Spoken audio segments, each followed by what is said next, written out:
動画をご覧くださった皆さん、こんにちは。こんばんは。おはようございます。当チャンネルをご視聴くださり、ありがとうございます。2023年10月27日、東京ビッグサイトで開催中のジャパンモビリティショーのプレビューデーに行ってきました。今回から名称が変わったけど、要はかつての東京モーターショーじゃんね。4人揃って同じイベントに行くなんて、これまでにあったかしら。おそらく今回が初めてだと思うわ。26日の夜から前乗りして、幕張のホテルに泊まったけど、レインボーブリッジで高齢者プリに遭遇した時は、ヒヤリとしたじゃんね。相当怒ってたわね、マスター。まあちょっと、弾けすぎましたかね。 4人が一緒に行動したんじゃなくて、それぞれが気になるブスを自由に回ったわけだけど、それぞれの興味や、それこそモビリティライフのあり方が違うからなんだけど。見終わってみんなの感想を聞きながらのいっぱいミーティングは面白かったわ。それでは、そろそろプレビューデーでそれぞれが興味を持ったものの発表と参りましょまず全員が真っ先に向かったのが、トヨタブースだったねじゃん。みんな目的は一緒で、ネオステアの体験コーナーだったわね。やってみて、どうでした？レースシミュレーターのハンコンそのものだったじゃん。最初はレバー類の操作に迷うかと思ったけど、案外すぐ慣れたわ。バイクのハンドルがベースと言ってたけど、アクセルレバーは、バイクのアクセルアシストに近いわね。ブレーキレバーは、自転車のドロップハンドルについてる。ブレーキレバーと、操作感覚が似てるんじゃないかしら。G フォースとかのハンコンメーカーとタイアップして、ゲーム機から普及させる手もありそうじゃん。こういうのって先に広く広めて、事実上の標準、デファクトスタンダードを取ったもん勝ちだからね。でもこれ、体験シミュレーションは、グランツーリズモの首都高タイムアタックだったから、ハンドルをあまり切らずに済んでるけど、リアルの市街地では、ハンドルをもっと切るから、ハンドル持ち替えたとき、レバー操作ができないわね。う。シミュレーターがそうなっていたかどうかは、わかりませんが、これは、フライバイステアといって、ステアリングシャフトと、ステアリングギアボックスが物理的につながっておらず、センシングによって得た車速情報などをもとに前輪の向きや切れ角を電子制御する仕組みだそうでございます。そのため、ロック2ロックは約150度でステアリングを持ち替える必要はないとのことでございますな。こういうのに、すぐ慣れちゃう人はいいけど、高齢者は馴染めないんじゃないかしら。でも、ペダルを踏み間違えるリスクは減るんじゃないかな。高齢ドライバーの暴走事故があると、ペダルの踏み間違いってことで、片付けちゃってるけど、ペダル間の足の移動が的確にできないほど、運動機能が衰えているんじゃないのかしら。そこらあたりは、詳しい検証が必要だけど、一理あるわね。操作が手になっても、パニックで硬直状態になって、アクセルレバーを押し下げ続けて、ブレーキレバーを握れないんじゃ、ペダルと一緒よ。手で操作するから、暴走事故が減ったり、なくなったりはしないわ、きっと。それに、ステアリングが物理的につながってないから、路面状態、例えば、ぬかるんでいて滑りやすいとか、凸凹道の凹凸なんかの情報が、適切に感じられないと、路面状況に応じた運転ができないわね。そう考えると、実車の導入や導入車両の購入は、もう少し慎重にした方がいいみたいねじゃん。日本での実車導入は、形式認定の壁があるので、もしかしたら、福祉車両への導入が先行するかもしれませんな。知らんけど、それじゃ、そろそろ、みんなが気になったブスや、出店の発表に行こうじゃん。それじゃあ、私から発表するわね。トヨタブースの後、私が真っ先に向かったのは、川崎ブースね。2月のモーターサイクルショーでは発表のなかった、KLX230、W230、目黒 S1、ちょうど2代目バイクの増車に 250cc クラスを考えていたのだけど、まさにドンピシャのタイミングで出展されたの。姉さん的には、どれが一番気になったのじゃん？ちょっと悩んじゃうわね。増車の候補としては、オフ系を考えてたんだけど、目黒 S1 の黒光りの美しさを見たら、ちょっと惚れてしまったわね。3台ともワールドプレミアムとはいえ、参考出品なので、実際に発売されるか、なんとも言えないし、発売されても、話題の車種は予約殺到で、すぐ受注停止になっちゃって、その上、納車に1年以上なんてざらにあるから。そうなのよね。気に入って金額的にも手が出せるのに、抽選に漏れたり、注文そのものが停止されちゃって、買いたくても買うことができない状態が慢性化しているわよね。コロナの影響による半導体不足とか、物流の問題とかあるけど、このままだと、車離れに拍車がかかっちゃいそうでじゃん。まさにそうですな。予約の数が想定を大幅に上回ったとか、半導体部品の調達が順調でない、あるいはサプライチェーンがどうのこうのとメーカー側は聞き飽きた言い訳をおっしゃいますが、発売する以上少なくとも受注停止という買う側をなめ腐ったことにならぬよう、しっかりとした対応をしていただきたいものですな。マスターがついの車にしようと目論んでいた日自動車のフェアレットは注文できなくなった上に、納車待ちしている間に次年度モデルを発表するとか。これちょっと考えられないわ。だからもうしたのでございますよ。なめ腐った対応はすんなと。まあ、それはそれとして、他に姉さんが気になったものはあったの？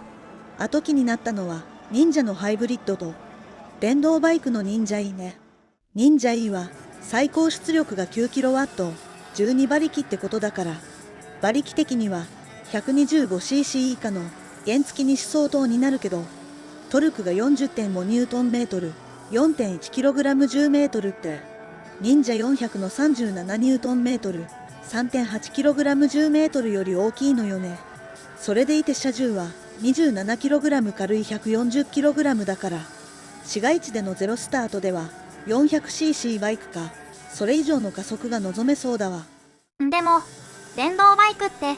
EV と一緒で、航続距離や充電時間、充電ステーションのロケーションに縛られちゃうじゃん。特にパンフレットとかはもらわなかったけど、展示コーナーにはそのあたりの情報はなかったわ。厳に扱いだとすると、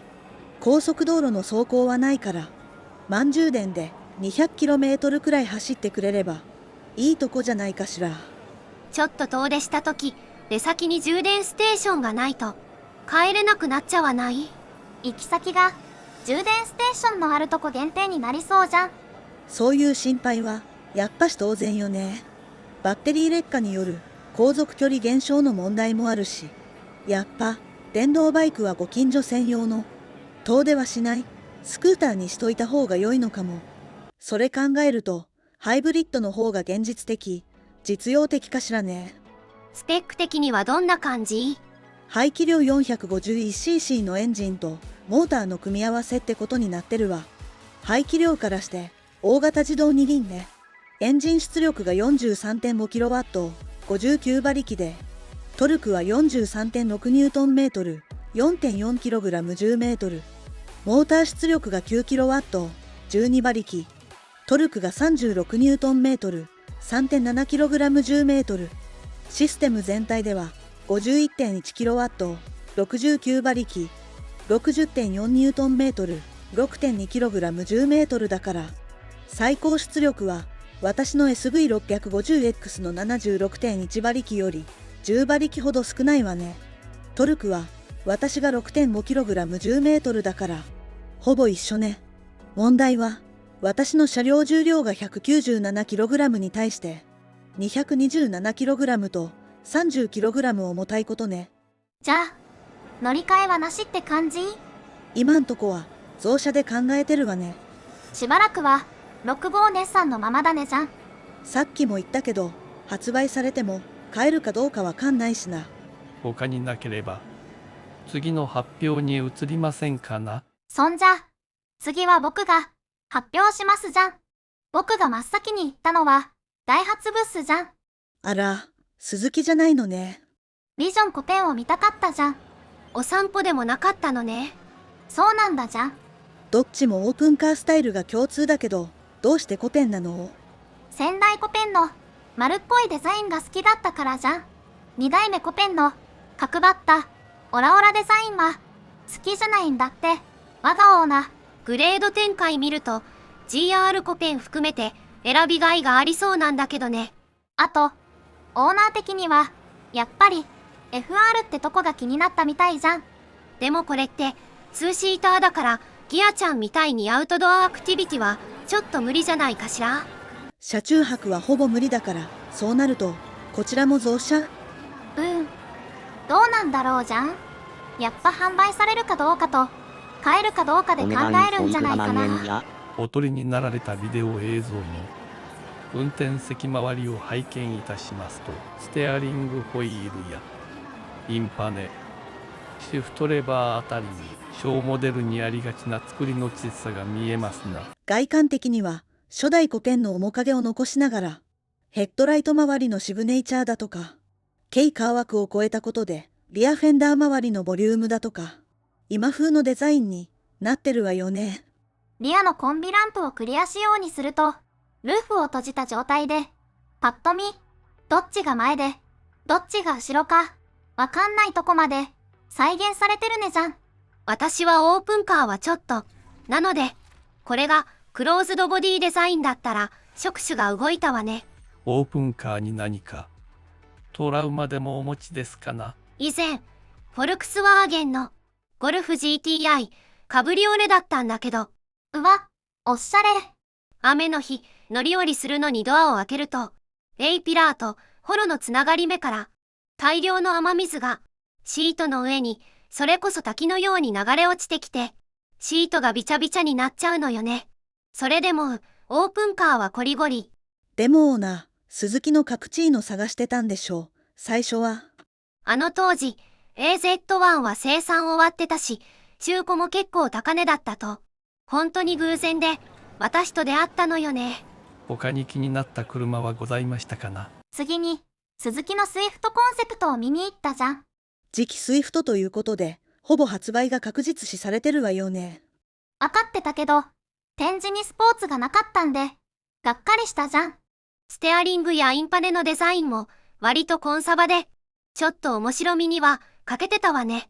現行モデルも FF だけど手の届くホットハッチということで人気だから、次期スイフトスポーツもこの路線で行ってほしいわね。間違っても、受注停止はごめんなのだじゃん。以上でようございますかな？それでは次に参りましょじゃあ、次は私ね。私が次に行ったのはもちろんマツダのブースね。私も川崎の次くらいに行ったけど、ジャパンプレミアムのアイコニック SP、すごいかっこいいわね。クローズドボディだから、次期ロードスターのコンセプトではないみたいよねじゃん。う。ロータリーエンジンと電気モーターのハイブリッドのようでしたな。だとすると、発電用のロータリーエンジン乗っけたレンジエクステンダーじゃなくて、ロータリーエンジンを駆動にも使うってことだから。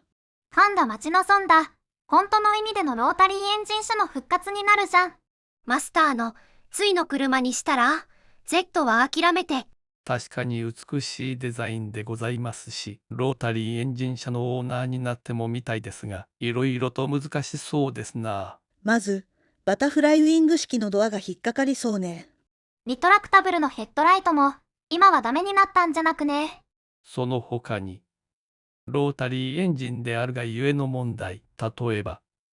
レシプロエンジンのようなバルブがないことによる排気音の問題がございますな。ふむふむ。一方で、これから始まる騒音規制では、マフラー出口からの騒音だけでなく、タイヤのロードノイズを含めた車の個体全体から発生する騒音を規制するので、エンジン騒音の小さいロータリーエンジンが有利な面も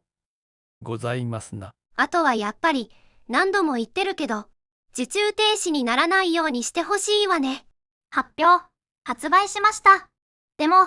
買うことはできません。これじゃ、あんまりなのだじゃん。日本のマーケットをもっと大事にしてもらいたいわね。他に気になった車は、あったのじゃん。みんな別々に見て回った時はこれくらいね。じゃあ、4人揃って見て回った中から気になったものを紹介していこうかしら。やっぱホンダの元コンポじゃないかしらじゃん。実際はサステイナシーコンセプトとポケットコンセプトよ。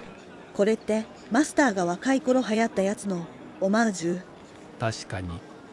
かつて流行ったシティと同時に発売された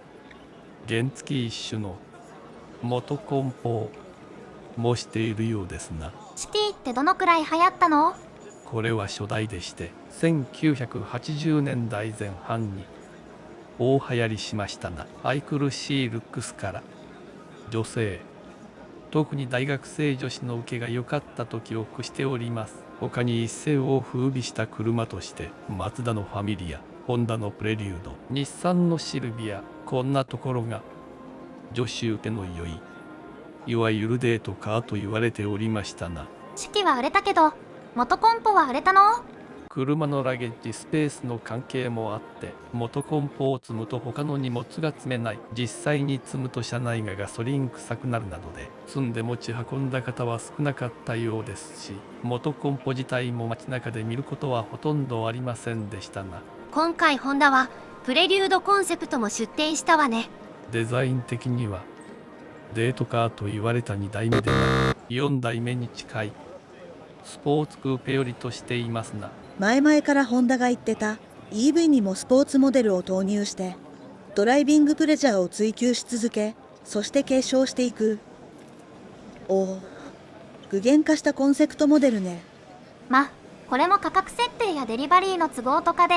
絵に描いた餅にならなきゃいいんだけどじゃん。日産のと同じで受注停止と納期遅れをタイプ R でやらかしてますもんね。ちょっと話題がそれちゃったじゃん。 4人揃って行こうと思ってた日産ブースだけど、マスターはガン無視でスルーして西館に行っちゃったわ。気持ちはわかるけど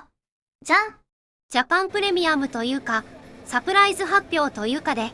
日産ハイパーフォースが出展されたのよね。でもなんでこの車のイメージキャラがイケメン男子なのかしら。フェミってるわけじゃないけどなんかしっくりこないわね。日産はコンセプトカーそれぞれにキャラを割り当てててたんだけど、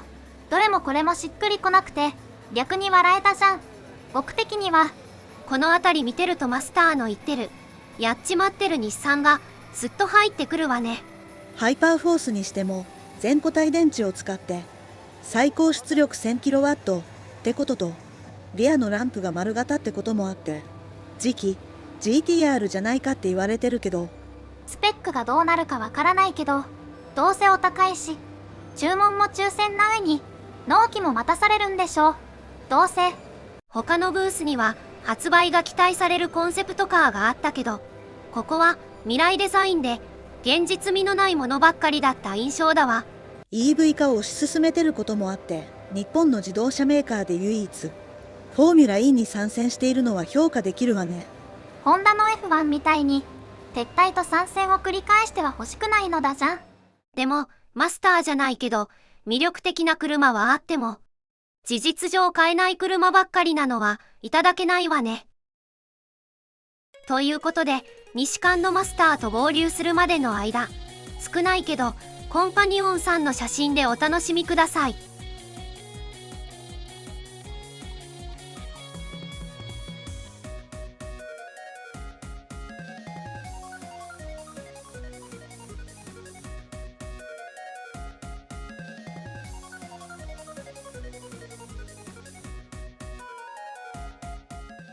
西館にやってはきたけど特に興味を引いたものは少なくて、全員一致で興味を持ったのがカーメイトさんのゼロワイパーという撥水フィルムですじゃん。これなんでもオートバイのヘルメットシールド用もあるんです。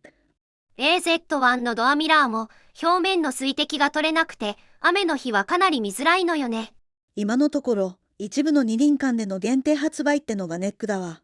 サイドミラー用のゼロワイパーフィルムも思ってたよりお高いわ。そんじゃ二人とももし買って取り付けしたらレビューレポートよろしくねじゃん。はいはい。 OK よ。さて、11時から18時まで駆け足ではございましたが、ジャパンモビリティショーを見てまいりました。全体を通した感想などはございますかな。東館から始まって、西館、南館と、一通り全館見たら、結構歩き疲れてしまったのだじゃん。ホール間の移動は幕張メッセの方が楽だったかもしれないわね。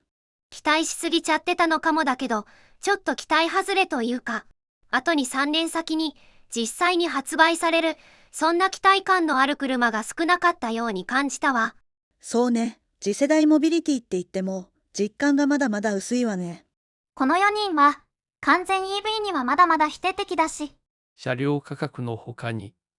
航続距離、充電インフラや充電時間の問題など解決しなければならない問題が